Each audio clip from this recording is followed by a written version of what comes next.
Hi, welcome to Schulte Sweeties YouTube channel. My name is Stephanie and I'm a mom of 3 girls ages 12, 9, and 6.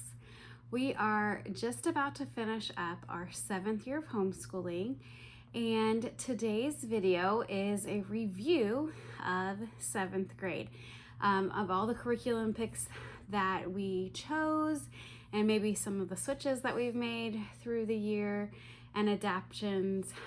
We have adapted a little bit this year, so I just like to go through and kind of give you what worked and didn't work for us. That's not to say it couldn't work for you, but maybe why it didn't work for us is a reason that it could work for you. I like to do these videos on top of like our curriculum picks because I think it's good to hear how it all worked out. And so I went back and looked and made sure I remembered all the things that I had posted that we would be using this year. And so I'm gonna go through the different aspects of it and let you know how it all worked out. Some of the core curriculum for language arts was Essentials in Writing, Level 7, and then Essentials in Literature, Level 7. So I got these PDF downloads, printed them out myself. We used Level 6 of Essentials in Writing just for a semester. Pretty much we kind of crammed it in, and then we went to 7 for a whole school year. She started off, we already knew ahead of time that she would alternate between grammar and writing back and forth. We also purchased the scoring services, and so I will say, I think the grammar in here got to be pretty difficult and almost, I don't know, too tedious for what I wanted for her, since she was also doing Fix-It grammar as well, and she does this daily.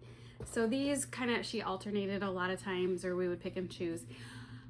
So this, I think second semester, I just had her working mainly on the writing because we purchased the scoring services and I wanted her really to get those things completed.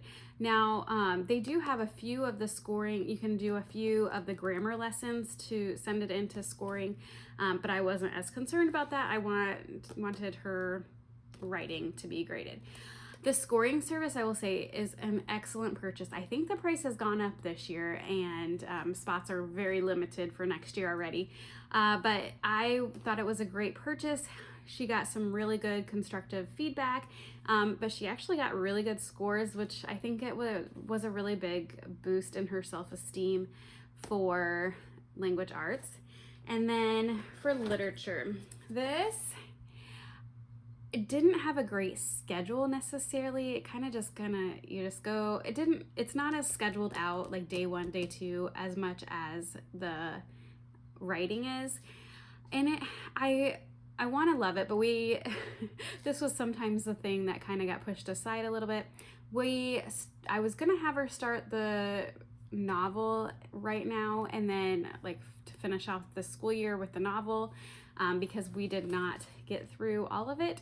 She was really struggling, I think, with some of the short stories, for the fiction short stories. But then she decided she really wanted to go to the poetry. So I just let her switch to the poetry, and we have not done the novel for this yet, but we might continue this on next year, or we might just drop it. It was not bad, but it was kind of pretty heavy. I don't know. I don't know if I would get it in the future, this literature curriculum in particular, or if we would try something different in the future, but I didn't think it was a bad curriculum. It just was a lot. On top of all of this, it was a lot. So will we be using Essentials in Writing and Essentials in Literature next year? We are actually not going to be. I have already posted my picks for next year, but we are switching to something different. And sometimes that's the case. It's not the fact that a curriculum is bad, but maybe she's done 1.5 years, 2 levels of Essentials in Writing, and a lot of a lot of the like writing prompts are very similar from the year to year. And while that is good, like it was kind of getting tedious. And so she's like, can we please switch to something different? So we are switching to a different curriculum next year. These are not necessarily bad, and I really do think that she has learned a lot, especially in writing, and I think the literature has proven to do what it needed to do. She learned a lot about the literature, but there is a lot of extra work with the literature as well. Quite a bit of extra busy work, I guess. Then Fix It Grammar, she has not quite completed this. She's on about week 22 of 30, so she will probably do a few more weeks. She might finish it before the fall. I'm probably gonna have her finish it before she starts the next thing.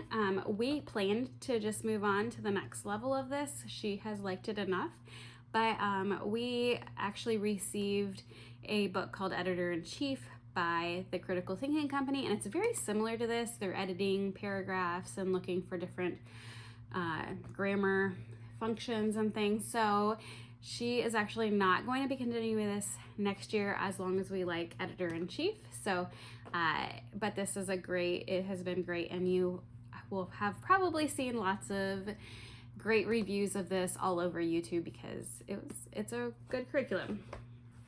So along those lines, I had a few more things that I tried to do for language arts, but it was hard.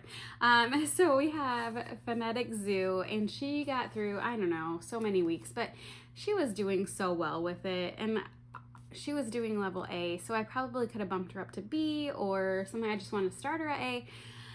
I don't know, but we kind of gave up. She did not love the CDs that we have. We bought this used, we bought the used CDs. The CDs were fine, except like one of the speakers was like British or had a different accent, and it was very hard to figure out what words he wanted you to spell. And so sometimes I would try to go and give her the words and stuff, and it just got to be like, sometimes it was probably on me. I just didn't follow through with this as much, and maybe we'll pick this back up. I'm not quite sure. She's a really pretty good speller for the most part, so I'm not too concerned with spelling. And this was one of the things that we dropped because her plate was pretty full with essentials in literature and essentials in writing and her math. So those were the things that really took her like hours sometimes. So I hated to like push to do too much extra.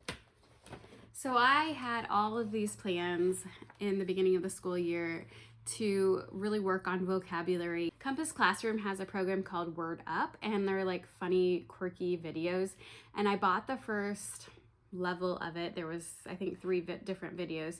So I bought that, and we had it streaming. So I was like, oh, you're gonna watch this. And then I found on Teachers Pay Teachers a fun like worksheet based curriculum that was going through root words, some Greek and some Latin, and I thought that like I tried to pair them up for the Word Up videos, and I think it lasted maybe 2 to 3 weeks. So she felt like it was a lot to go, and like the words didn't quite match up, so she was kind of doing extra. And so these are the Teacher Pay Teachers. It was a great resource. It just didn't work well. She is doing something completely different this year, just a workbook from it's Word Roots from the Critical Thinking Company for vocabulary. So I think she will be happy with that, and I just combined too much, and that just didn't work out for her.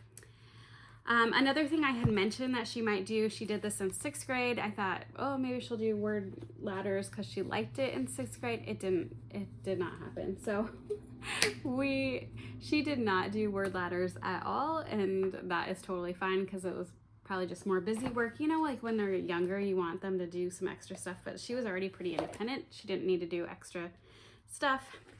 Another thing that kind of, let me know what your opinion is on this. So she has been doing Typing 1, 6th grade. This is what we switched to from online free programs because she didn't like the beeping at her when she got things incorrect. So we did this, and she liked it 6th grade.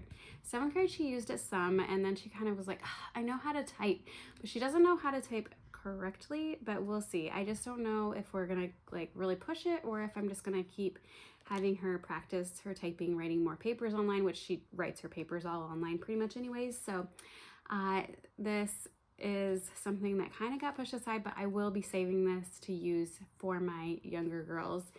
Hopefully I can get them started sooner than later. So then moving on to math, I don't have her first curriculum with me. She used Unlock Math. That was a program that was given to us last year. She started it mid 6th grade year, and we were trying it out. She'd used foundations level, and so she finished the program. We are so excited. We took a break from math and pretty much a lot of curriculum in the summer because we were busy last summer. So we were kind of pushing it to finish it in a timely manner this year so that she could start something different. We liked Unlock Math. There was really not many complaints. She liked the reviews and then the tests. The videos were short. For the most part, she was okay with the lessons. Sometimes she thought it was tedious because there was 5 warm-up questions, the video, then I think 10 practice questions, 10 more like review questions, and then 1 like challenge question. So there was 26 questions each day, which isn't a ton, but it got to be a lot at times. The thing that was my biggest complaint, and it was not about the Unlock Math, the program, was that she was actually typing it all into the computer, and that's, it got graded online. But what needed to happen was she needed to write things down more, and it wasn't happening so much. So, and there was sometimes a disconnect between what she wrote and then what she typed. It just didn't always happen the right way. She would maybe push the wrong button, and sometimes she would even just accidentally skip to the next question without answering it. So we did make a switch after she completed foundation. She did excellent. She got a 93% in the class. So, I mean, it was a great thing. And then she also, because of foundations especially, I knew she wasn't really learning some new concepts at the beginning. And so I just had her skip to the tests. We had it all unlocked by Matthew. Him and his wife owned the company. It was excellent customer service. He unlocked it all for us. And so she just took the test for like some of the basics like addition, subtraction, multiplication, and division. And then she started more of the lessons about halfway through or so. But we did switch to Denison Algebra. This is the solutions manual, actually. Her other one is upstairs. But she's been doing this for a few weeks now, and it's going great. She is really learning like note-taking skills from this and like how to do the problems in different ways. And I really appreciate it. She has had no complaints, said she loves it. So it's a win that we switched to that. Okay, so now I'm going to move into history and science. So a couple things. We are in an public virtual school. I've talked about that off and on, and one of the options for middle school, 7th and 8th grade, has been that she could join these anchor classes. So they were basically given an assignment every other week that was required, and she would do the assignment. Well, we are required to turn something in every other week in middle school for her for the 4 main subjects. So I knew we could have it covered for math and language arts. We had, plenty, but social studies and science are so broad. I was like, well, maybe we should join these anchor classes. So she had assignments every other week that were required, and there were some optional that she didn't do. But my plan originally was to use History Quest, Middle Times, and then also use this.